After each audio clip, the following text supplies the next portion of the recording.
Okay.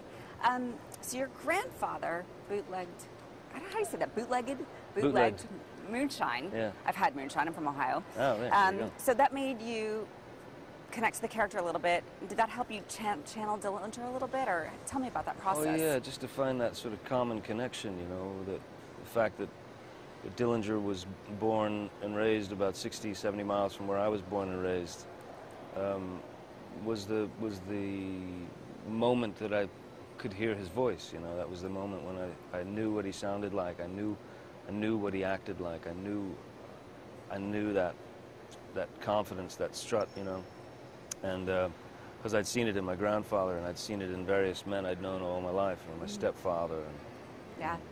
Why do you think Billy was the love of his life?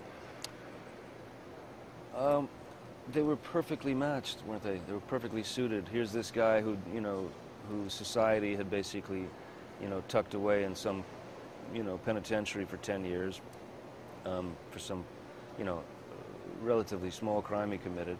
Got the book thrown at him.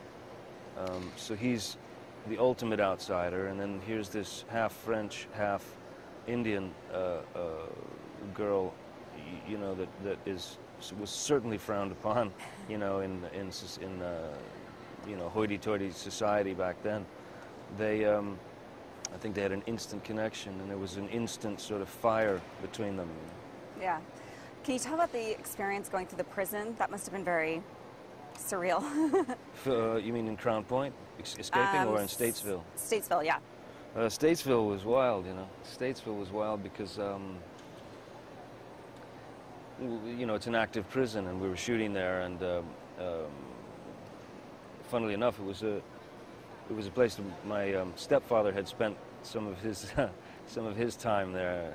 He'd done a few years in Statesville, and then they took us to go and look at the maximum security section. All these guys are in there. I mean, hundreds and hundreds of guys in lockdown, and they're looking out their bars, out their doors at me, and they're screaming, "Hey, Captain Jack, come get me!" You know, come and help me escape. Is it creepy being in that environment? I mean, what do you feel when you're there? Oh, it's pretty intense, yeah. You know. There's a sign, I'll never forget, the sign that I saw said, on the cafeteria wall said, "Please sit down when shots are fired." Not if shots are fired, when shots are fired. And that's the image I'll probably take with me to my grave. All right, thank you so much. Thank you.